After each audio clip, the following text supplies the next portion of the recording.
ñoo ngi am mbégte ak kontaante bu baax tey teew fii ci quartier Payette ci don de sang ak consultation gratuite bi nga xam ne moom lañ fi am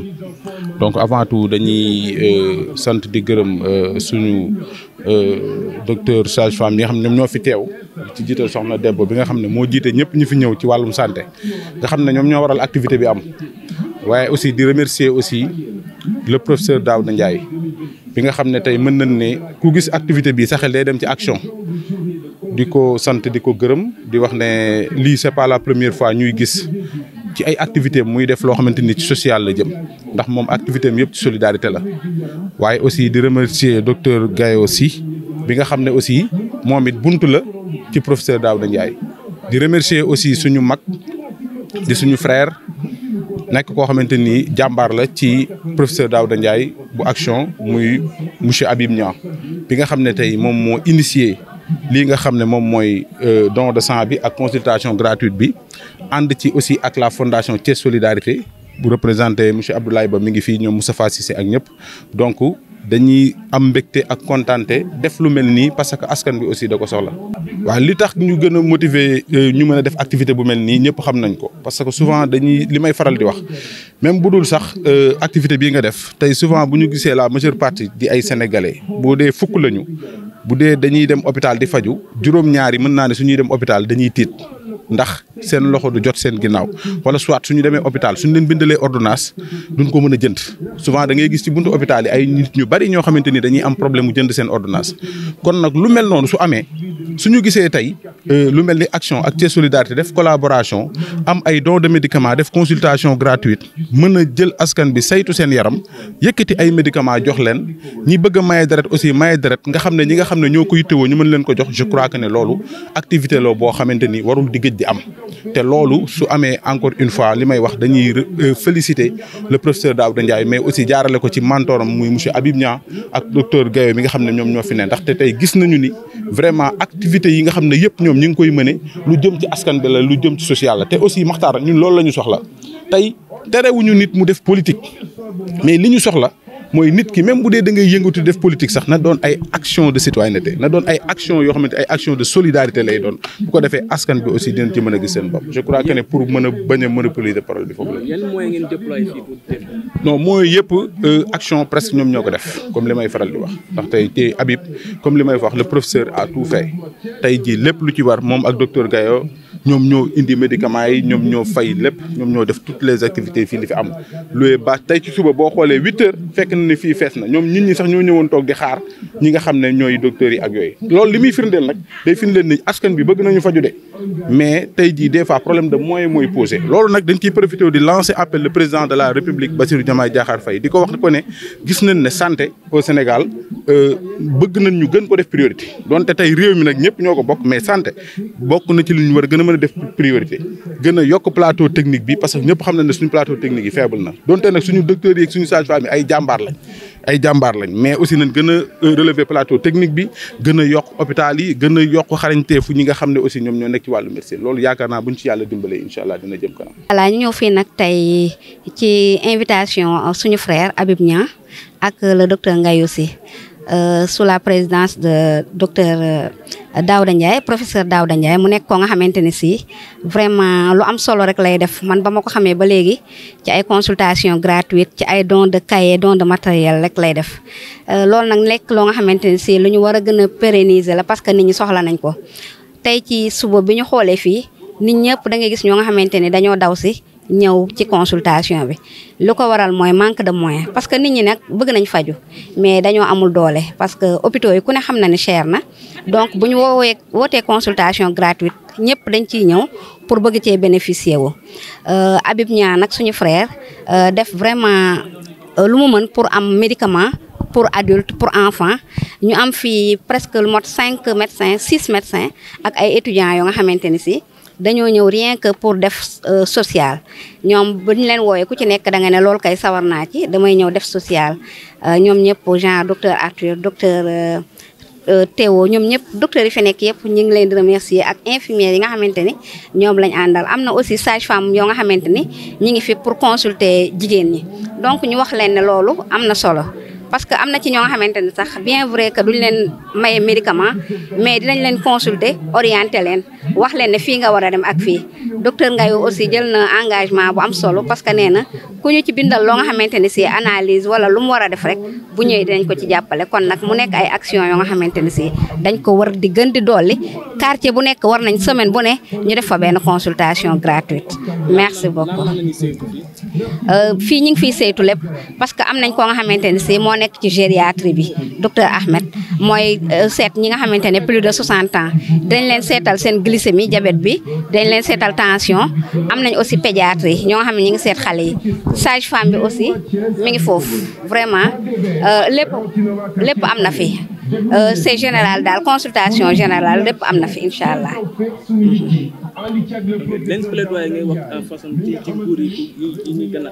voilà man li may wax rek mooy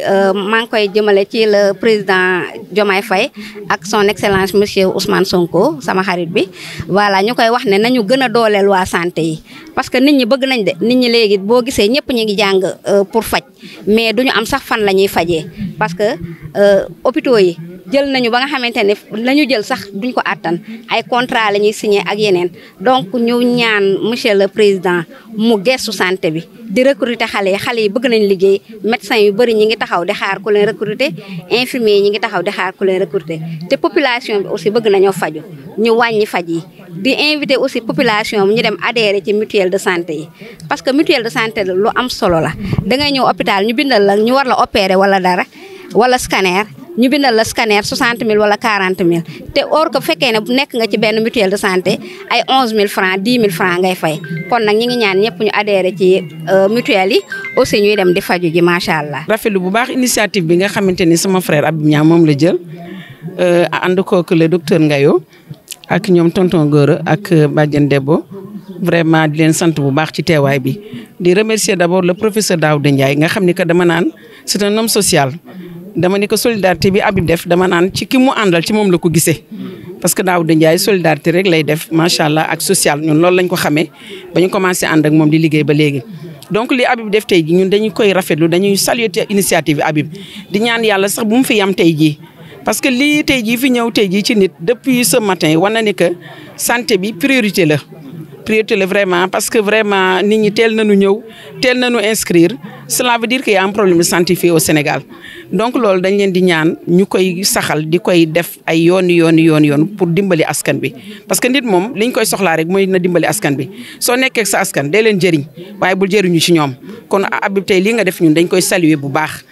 di remercier en même temps sama benn frère Khadim moom tamit ñu koy wax Khadim solidarité ku ko xam mam tamit ci social nga ko xam donc dama naan tey ñi fi daje ñëpp dama naan ñoo bokk li ñuy wut man social laay def ñii social lañ def ñëpp social lañ yëngatu donc ñu daje rek ñoo mën a ànd macha allah kon ñu ngi gërëm bu baax Habib di ñaan yàlla Habib yàlla na sa yoon egg di la ñaanal tamit ñu lay dégg fu sori surtout que yaa nekk tête de liste départementale bu professeur Daouda Ndiaye vraiment ñu lay ñaanal yàlla nga nekk ci yoon bi rek te bañ cee jóg te ànd koog nit ñi macha allah jërëjëf. salaamaaleykum waaw Habib Niang la bi nekkoon tête de liste départementale action bu professeur Daouda Ndiaye élection yi passé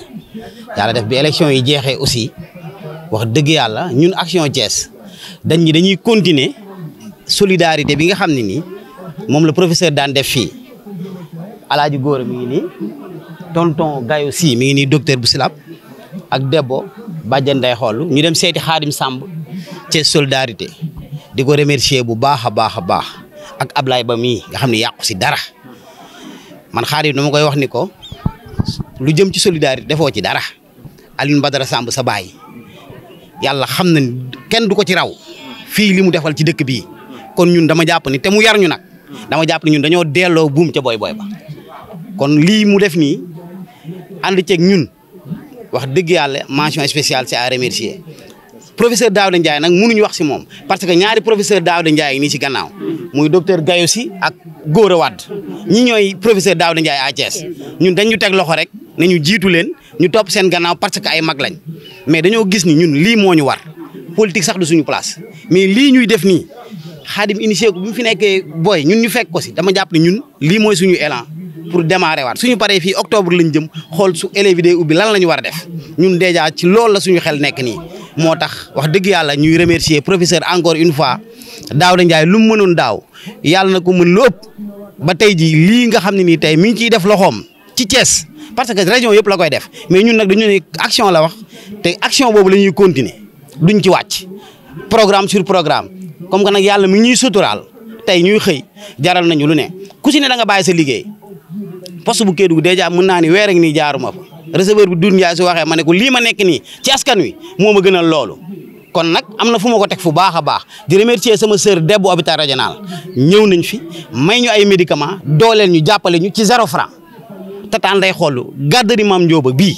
tey mu indi ko def ko digg payen ba pare muy relais communautaire indi fi relais yëpp bàjjenu gox yëpp mu indi leen fi ba pare nekk ci ay programme lu jëm ci tuberculose moom moo ko géré fii kon ñii c'est à remercier ñu ngi leen di sant di leen gërëm Xaadim Ablaye Ba yàlla na yàlla may leen fan wu gudd wér gi yaram sutura àdduna ak àllaaxira ci daraje yonent bi sallallahu alayhi wa sallam. kon man tey du ma wax sax ci consultation bi ndax ñi ma jiitu déjà liñ ci waroon wax yëpp ñoom wax nañ ko kon man ci kenn rek laay wax muy professeur Daouda Ndiaye ci lenn rek laay wax muy mouvement action ndax mouvement action lii ñu def fii tey amul département booy dem ci Sénégal. ca defuñu ko fa ay yooni yoon professeur Daouda Ndiaye képp koo ko xam ci action nga ko xam jox élèves yi ay kit scolaire seet ñi feebar mu faj leen may leen ay garab jàppale jigéen ñi jox leen ay financement ku ko xam ci loolu nga ko xamee politique bi ñu dab ci diggante bi ci élection présidentielle moom ci la ñu dabee ca booba it nit ñi ànd ak moom ñoo ko ni faw nga présenté wu ndax yaa nu doy ci réew mi mu dégg seen ndigal mu présenté wu yàlla dogal la mu dogal mu delluwaat ca lam daan def élection législative ñëw mu dugg ci jël Habib Niang mii def ko tête de liste départementalu Thiès bi ñu génnee ci élection yi yàlla dogal la mu dogal mu delluwaat ca la mu nekkoon kon professeur ku ko xam ci action nga ko xam ku ko dégg ci nga ko dégg kon may sukkandiku tey ci bis bii di lancer un appel ci bépp cellule action boo xam ne mu ngi ci Sénégal ndax cellule action amul département booy dem ci amu fa fu ne am nañ fa ay coordonnateur même à l'étranger am nañ fa ay cellule action kon may lancer ñooñu un appel ni leen professeur Daouda Ndiaye ci lii la mës a nekk muy action ba nëgë ni ci la nekk kon fu cellule action nekk ci réew mi wala ci bitim réew jàppal ni lii Habib Niang def tey ci Thiès ñu def ko ci turu cellule régionale bu action bu Thiès fu nit mën a nekk Sénégal looloo la war kon appel boobu rek lay lancé ci bépp membre boo xam ne yaa ngi bokk ci action. Beaucoup, moi je suis le docteur Ngaye aussi. Je suis venu aujourd'hui en tant que conseiller spécial du président du mouvement national international Action, dont l'emblème est mooy sunu seen yitte seen. Voilà, c'est Tawfekh mooy suñu yitte et ça veut tout dire. Donc aujourd'hui, nous avons venu accompagner la cellule Action 16 pour effectivement faire une noble action qu'il s'agit d'une consultation gratuite des populations de la communauté, mais également un don de sang. Et tout le monde sait que le don de sang pour sauver des vies, et puis ça nous permettrait également, en collaboration avec la banque de sang de l'hôpital régional, pour pouvoir en tout cas mettre à la disposition de cette structure le sang nécessaire pour éventuellement sauver des vies. Alors aujourd'hui, nous réussissons vraiment cette action de solidarité. C'est pour cette raison d'ailleurs nous avons la solidarité Thiès avec nous, qui sont également dans l'action. Le mouvement Action est toujours dans l'action. Et dans ces activités que nous faisons, qui sont devenues maintenant la routine, c'est les consultations gratuites que nous avons déjà fait dans d'autres contrées du Sénégal, les plus reculés d'ailleurs, et également les dons de sang qui ont continué depuis très longtemps. Je tiens d'abord à rendre un grand hommage, un grand monsieur, donc le président professeur Daouda Ndiaye, qui est fondateur du mouvement Action, mais également ce relais qui sont ici à Thiès, à commencer par le doyen Gor, il a dit tout à l'heure, c'est un membre d'honneur, mais en fait il est au-delà de l'honneur, parce qu'il participe effectivement des activités sur le terrain, mais également M. Habib Niang qui est là, et véritablement que nous encourageons, qui font des actes au niveau de l'action de Thiès, mais au-delà, qui est également aujourd'hui un homme de confiance du professeur. Merci Habib pour toutes les actions. Et ton équipe, Soldats Thiès Action, nous sommes venus spontanément, vraiment d'une manière spontanée, accompagner ce programme. Évidemment, nous saluons l'hôpital régional à travers son personnel et d'autres, des médecins qui sont à l'intérieur. Évidemment, eux, ils sont en train de consulter les malades. Nous voulons vous dire, en tout cas, il y a une dizaine de médecins et des infirmiers, en tout cas des prestataires, une vingtaine de prestataires qui sont là à nous accompagner. Nous ne pouvons pas finir également pour Ndehol, une sœur, qui nous a mis gracieusement, vraiment gracieusement, ces locaux qui est le plus adapté. Pourquoi nous sommes au niveau de sa structure? Parce que tout le monde sait quand même, pour les consultations gratuites, il y a un minimum de confort. Il y a un minimum de spectacle qui permet de faire ce travail. Mais pour ne pas finir, nous remercions les localités du quartier, les imams, les notables religieux et également coutumiers qui sont dans le quartier. Et vous voyez, si on a une grande affluence, ça va au-delà de Aïnafal, au-delà du quartier Yahem, je pense. Et donc, je pense que, évidemment, nous remercions la presse que vous êtes, vous représentez votre directeur et vous-même pour l'accompagnement. Sans la communication, on ne peut pas vous dire. Voilà, donc le sens des activités, c'est l'accompagner les autorités. Les autorités du pays, le ministère de la Santé, mais également toutes les personnes qui agissent autour de la santé. C'est un plus que nous faisons, qui fait que souvent, nous faisons un complément. L'accès aux soins est souvent très difficile. Et nous avons envisagé de prendre donc cette journée pour venir, en tout cas, en appui, la prise en charge des patients en général. Mais également, nous n'allons pas nous limiter à la consultation gratuite aujourd'hui. Donc tous les patients, disons tous les grands patients, pour lesquels nous avons détecté quelques pathologies qui nécessitent de les référer. Nous allons les référer là où ils doivent être et également l'accompagner. C'est ce que nous a recommandé, ce que nous a en tout cas demandé le professeur Daoudiaye. Nous engageons avec Habib, qui est la responsable au niveau des Thiès, d'accompagner les malades. Donc nous prenons tous les malades après le camp, continuer à les accompagner et au besoin les référer au niveau des structures spécialisées pour une prise en charge adéquate et appropriée. Oui, disons, je pense d'abord les moyens humains. Et les moyens humains avec un engagement infaillible. Le reste, c'est des bonnes volontés. C'est des bonnes volontés qui ont participé à cela. Nous savons également au niveau de l'hôpital des ressources qui ont eu à fournir des médicaments pour le camp. Et toutes les populations et toutes les cellules membres de Action Thiès et au-delà, mais également les sympathisants du mouvement Action. Nous avons mobilisé, je disais tantôt, ressources humaines, une vingtaine de prestataires, dont 10 médecins qui sont venus contacter par notre sœur de l'hôpital régional de Thiès, qui ont venu nous accompagner. Sans compter les femmes et les hommes qui sont venus spontanément, des ASC de la qui sont venus nous accompagner. Pour les médicaments, nous avons en tout cas, je pense, suffisamment de médicaments qui sont mis à la disposition des patients. Oui, disons, je pense que l'appel solennel que je voudrais lancer, c'est que mieux vaut prévenir que guérir.